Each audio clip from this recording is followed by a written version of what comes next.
Chapter 4, Part 3, The Qur'an and Science.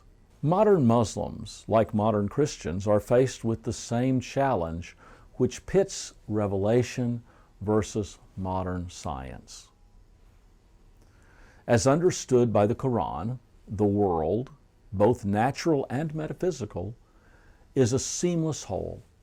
Just as the Qur'an is God's voice speaking to humankind, so nature as God's creation also reveals God's nature. According to the Qur'an, every aspect of the natural world is an ayat, a statement from God. And in the Islamic tradition, both nature and the Qur'an speak to human reason. In Islam, the human mind is uniquely suited to comprehend the truths that God wishes to convey. So this idea of a unity between a natural world, supernatural revelation, and all of nature has been challenged by modernity. In the world of the Qur'an, true knowledge begins when humans reason on what they have heard in God's revelation and have seen in the study of nature. The Qur'an calls itself trustworthy as a source of information.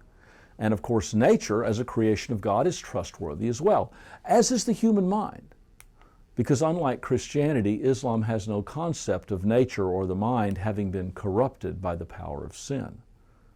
As a result, all natural events, good or bad from a human perspective, are part of God's plan and reveal God's nature. But while Islam understands that knowledge begins with trusting God's revelation, modern concepts of knowledge begin with doubt and the need for proof. Instead of believing what they hear and see, modern persons are taught to doubt their perceptions and to test their conclusions. Thus, modernity undermines the basic assumption of the reliability of revelation, or for Muslims, the reliability of the Qur'an. Secondly, modernity, with science, typically rejects or at least makes secondary all claims of revelation to offer true knowledge. And finally, modern science conceptualizes the world of nature as complete in itself. It doesn't have and it doesn't need a creator, nor is it complemented by a spiritual or metaphysical realm or reality. For this reason, Muslims in the 20th and 21st centuries have wrestled with the same questions about how revelation relates to science as have Christians.